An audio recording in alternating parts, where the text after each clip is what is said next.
कैसे हो dear students. मैं तहजीब आलम टीए ऑनलाइन क्लासेस में आप सभी का स्वागत करते हैं। उम्मीद करता हूं कि आप सब अच्छे और मज़े में होंगे। आज मैं लाया हूं एनसीईआरटी की क्लास 10th के केमिस्ट्री का पहला चैप्टर, जिसका नाम है रासायनिक अभिक्रियाएं एवं समीकरण। ये चैप्टर वैसे छात्रों के लिए हैं जो इस बार बोर्ड एग्ज़ाम देना चाहते हैं और उसकी तैयारी में लगे हुए हैं। खास करके बिहार के छात्र जो 2025 में मैट्रिक देने वाले हैं, उसके लिए बहुत ही अहम है। हालांकि इस चैप्टर में मैं बहुत ज़्यादा डिस्कशन नहीं करूँगा और ऑब्जेक्टिव के माध्यम से बताने का कोशिश करूँगा कि उनका 4 ऑप्शन में कौन सा आंसर होगा। जहाँ कुछ थोड़ी बहुत डिस्कशन करने की ज़रूरत होगी वहाँ मैं डिस्कशन करूँगा, और इससे आप लोगों को ये फ़ायदा होगा कि आपने जितनी भी तैयारी की है उस तैयारी में कहाँ तक आप सही हैं, कितने नंबर अपने आप को आप दे पा रहे हैं। इससे आपको एक अंदाज़ा हो जाएगा और कहाँ कमी है उस चीज़ को दूर करने की भी कोशिश करेंगे। तो चलिए हम लोग शुरू करते हैं। तो शुरू करने से पहले हम चैप्टर के बारे में बता देना चाहते हैं और उसका कुछ व्याख्या करना चाहते हैं, जैसे कि रासायनिक अभिक्रियाएं एवं समीकरण। तो रासायनिक अभिक्रिया क्या है, पहले इसको थोड़ा सा हम लोग डिस्कशन कर लेते हैं। रासायनिक अभिक्रिया कहते हैं कि जब कोई तत्व खुद से या किसी अन्य तत्व से क्रिया करके एक या एक से अधिक यौगिक का निर्माण करता है, तो इस क्रिया को हम लोग कहते हैं रासायनिक अभिक्रिया। जैसे कि जैसे हाइड्रोजन है, हाइड्रोजन और ऑक्सीजन ये दोनों क्रिया करके H2O का निर्माण करता है। इसका निर्माण करता है H2O का, यानी जल बनाता है। तो इस प्रोसेस को, जल बनाने की प्रोसेस को ही हम लोग रासायनिक अभिक्रिया कहते हैं। और एक उदाहरण लिख सकते हैं, जैसे कार्बन और ऑक्सीजन दोनों क्रिया किया, ये बना दिया कार्बन डाइऑक्साइड, तो इसको भी हम लोग कहेंगे इस प्रोसेस को रासायनिक अभिक्रिया। अब समझ लेते हैं कि समीकरण किसको कहते हैं। रासायनिक अभिक्रिया और समीकरण में फ़र्क है। रासायनिक अभिक्रिया कहते हैं कि जब कोई एलिमेंट, जैसे कि हाइड्रोजन है, हाइड्रोजन प्लस ऑक्सीजन, इसको समझिएगा, ये बन गया हाइड्रोजन ऑक्साइड। क्या बन गया? Hydrogen oxide. अब इसी चीज़ को अगर हम संकेत के रूप में लिख दे या सूत्र के रूप में लिख दे, संकेत या सूत्र के रूप में लिख दे, तो उसी को हम लोग कहेंगे समीकरण। जैसे H2 प्लस O2, तो क्या बन गया? H2O। तो हाइड्रोजन के लिए हम लोगों ने क्या लिया? H2 लिया। ऑक्सीजन के लिए क्या लिया? O2 लिया। तो H2 और O2 के रूप में लिखना ही क्या कहलाता है? समीकरण कहलाता है। उम्मीद है आप समझ गए होंगे। तो अब हम लोग क्वेश्चन की ओर चलते हैं। पहला क्वेश्चन है कि लोहा को जिंक से लेपित करने की क्रिया को क्या कहते हैं? ऑप्शन है संक्षारण, गैल्वेनीकरण, पानी चढ़ाना, विद्युत अपघटन। संक्षारण तो एक प्रक्रिया है जिसके अंतर्गत संक्षारण से रोकने के लिए हम लोग लोहे में जिंक से लेपित करते हैं या फिर लोहे में पेंट किया जाता है, विद्युत लेपन किया जाता है। तो संक्षारण सही जवाब नहीं होगा, पानी चढ़ाना नहीं होगा, विद्युत अपघटन नहीं होगा। तो इसका सही जवाब हो जाएगा गैल्वेनीकरण। तो चलिए अब नेक्स्ट प्रश्न की ओर आते हैं। कुछ प्रश्न ऐसे होंगे जिसको हम लोग टिक मारते हुए चले जाएंगे। सिल्वर क्लोराइड का रंग क्या है? इसका सही जवाब है श्वेत रंग का होता है सिल्वर क्लोराइड। चलिए नेक्स्ट प्रश्न की ओर चलते हैं हम लोग। थर्ड प्रश्न है, जस्ता तथा तनु हाइड्रोक्लोरिक अम्ल की अभिक्रिया के फलस्वरूप निम्न में कौन सा गैस बनता है? तो क्या कह रहा है यहाँ पर कि जस्ता के लिए हम लोग क्या कहेंगे? Zn, जिसको जिंक भी कहते हैं। अब प्लस HCl, क्या कर लेंगे? HCl। तो ये क्रिया करके बनाएगा ZnCl2 प्लस H2, प्लस क्या बना देगा? H2। तो प्रश्न में पूछ रहा कौन सा गैस बनता है, तो इसका सही जवाब हो जाएगा H2। चलिए नेक्स्ट प्रश्न की ओर आते हैं। फोर्थ प्रश्न है, निम्न में कौन एक दहन अभिक्रिया है? तो दहन आप जान रहे हैं, दहन एक उपचयन अभिक्रिया है जिसके अंतर्गत ऊष्मा और प्रकाश उत्पन्न होता है। किसी वस्तु को जलाएंगे तो ऊष्मा और प्रकाश उत्पन्न होगा। तो आप समझिए कि कौन अभिक्रिया। क्या जल को उबालने से ऊष्मा और प्रकाश उत्पन्न होगा? क्या मोम अगर पिघलेगा तो ऊष्मा और प्रकाश उत्पन्न होगा? पेट्रोल को जलाएंगे तो ऊष्मा और प्रकाश होगा? तो जल वाला तो नहीं होगा। मोम को पिघलने से भी नहीं होगा, प्रकाश तो उत्पन्न नहीं होगा। पेट्रोल को जलाने से ऊष्मा और प्रकाश दोनों उत्पन्न होगा। चलिए नेक्स्ट क्वेश्चन हम लोग चलते हैं। क्वेश्चन है, साग सब्जियों को विघटित होकर कंपोस्ट बनना किस प्रकार का अभिक्रिया का उदाहरण है? ऊष्माक्षेपी है, ऊष्माशोषी है, उभयगामी है, प्रतिस्थापन है। तो हम लोग जानते हैं कि साग सब्जी विघटित होकर क्या बनाता है? ऊष्मा उत्पन्न करता है। तो जब कोई चीज़ ऊष्मा उत्पन्न करता है जिस अभिक्रिया के अंतर्गत, उसको ऊष्माक्षेपी अभिक्रिया कहते हैं। इसका सही जवाब क्या हो जाएगा? ऊष्माक्षेपी। अब ऊष्माशोषी क्या है? तो ऊष्माशोषी अभिक्रिया वैसी अभिक्रिया जिसमें ऊष्मा का अवशोषण होता है, उसको ऊष्माशोषी अभिक्रिया कहते हैं। और जिसमें ऊष्मा उत्पन्न होता है उसको कहते हैं ऊष्माक्षेपी अभिक्रिया। ये दो अभिक्रिया बहुत ही इंपॉर्टेंट है, खास करके बिहार के छात्रों के लिए, जरूर देख लीजिएगा। नेक्स्ट प्रश्न की ओर चलते हैं हम लोग। क्वेश्चन है, निम्न में कौन सा उत्पाद लेड नाइट्रेट को गर्म करने पर प्राप्त होता है? तो लेड नाइट्रेट का फॉर्मूला क्या हो जाएगा? तो लेड नाइट्रेट को हम लोग कहेंगे PbNO3। इसको जब गर्म करेंगे तो क्या बन जाएगा? ये नाइट्रोजन डाइऑक्साइड बनेगा और प्लस ऑक्सीजन बन जाएगा। तो इसका सही जवाब क्या हो जाएगा? इसका सही जवाब हो जाएगा आपका NO2 प्लस ऑक्सीजन। चलिए नेक्स्ट प्रश्न की ओर चलते हैं। निम्न में कौन सही है? इसका सही जवाब हो जाएगा बी। इसमें ज़्यादा कुछ बताने की ज़रूरत नहीं है। नेक्स्ट चलते हैं हम लोग।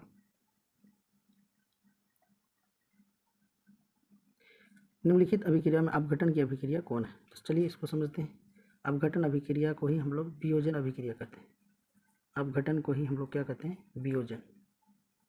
वियोजन अभिक्रिया जब कोई यौगिक एक या एक से अधिक यौगिकों में टूट जाता है तो उसको हम लोग अपघटन अभिक्रिया या वियोजन अभिक्रिया कहते हैं।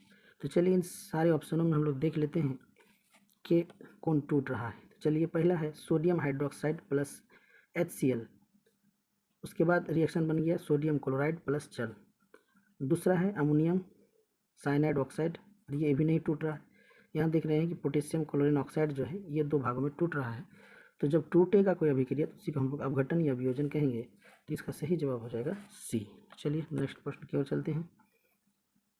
क्वेश्चन है, ferric oxide plus aluminium reaction करेगा तो एल्युमिनियम ऑक्साइड और फेरिक दी अभिक्रिया किस प्रकार की? क्या ये संयोजन है? संयोजन तो होगा नहीं। संयोजन के बारे में जानते हैं कि दो या दो से अधिक तत्व एक नए यौगिक का निर्माण करता है। एक जैसे कि आपका CO2 जुड़ जाता है तो बन जाता है CO2, ये आपका संयोजन अभिक्रिया है।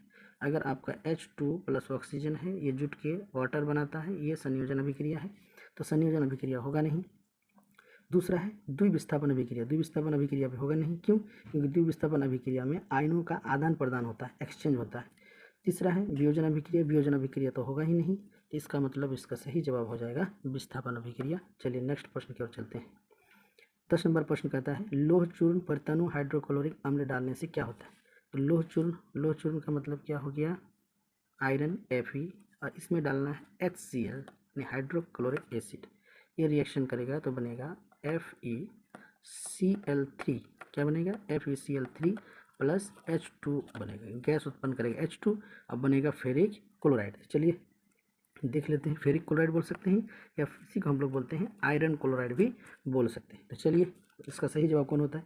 हाइड्रोजन गैस एवं आयरन क्लोराइड बनता है। इसका सही जवाब ए ही हो जाएगा, ये वाला नहीं होगा। चलिए नेक्स्ट प्रश्न की ओर चलते हैं। क्वेश्चन कह रहा है कि श्वसन किस प्रकार की अभिक्रिया है? तो श्वसन किस प्रकार की अभिक्रिया है? उपचयन है, संयोजन है, अपचयन है, ऊष्माशोषी। तो चलिए सभी अभिक्रिया को थोड़ा सा समझ लेते हैं हम लोग। उपचयन अभिक्रिया को ही हम लोग क्या कहते हैं? ऑक्सीडेशन कहते हैं। क्या कहते हैं? ऑक्सीडेशन कहते हैं। ऑक्सीडेशन अभिक्रिया का मतलब होता है ऐसी अभिक्रिया जिसमें ऑक्सीजन की वृद्धि होती है और हाइड्रोजन की कमी होती है, उसको हम लोग कहते हैं उपचयन अभिक्रिया। संयोजन अभिक्रिया जब दो तत्व या दो यौगिक मिलकर के एक नए यौगिक का निर्माण करता है जुट करके, तो उसको हम लोग संयोजन कहते हैं। संयोजन में जैसे कि आपका CO2 हो जाएगा तो C प्लस O2 तो मिलकर CO2 बन जाएगा, ये संयोजन हो जाएगा।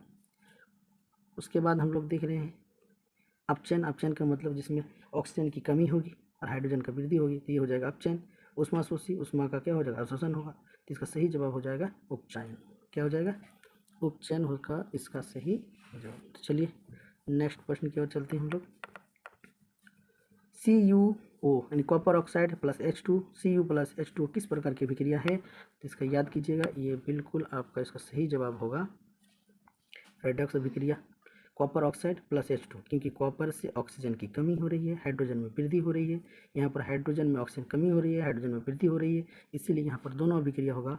क्योंकि रेडॉक्स अभिक्रिया कहते हैं REDOX रेडॉक्स, मतलब जिसमें रिडक्शन भी होगा ऑक्सीडेशन भी होगा, उसी को हम लोग रेडॉक्स अभिक्रिया कहेंगे। जिसमें उपचयन और अपचयन दोनों साथ साथ होती है उसको रेडॉक्स अभिक्रिया कहते हैं। इसी को उपचयन और अपचयन अभिक्रिया भी कहते हैं। इसी को ऑक्सीकरण और अवकरण अभिक्रिया भी कहते हैं। यानी ऑक्सीकरण अवकरण भी कहेंगे, उपचयन अपचयन भी कहेंगे, और इंग्लिश में इसको कहेंगे रेडॉक्स अभिक्रिया। तो इसका सही जवाब होगा रेडॉक्स। हालांकि ऑप्शन इसका गलत दिया है, सुधार कर लीजिएगा। अब हम लोग नेक्स्ट क्वेश्चन पढ़ते हैं। इलेक्ट्रॉन के स्थानांतरण से बने यौगिक कहलाते हैं।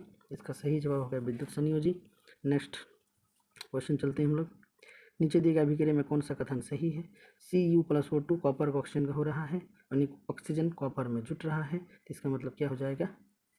इसका सही जवाब हो जाएगा इसका ये नंबर। क्यों?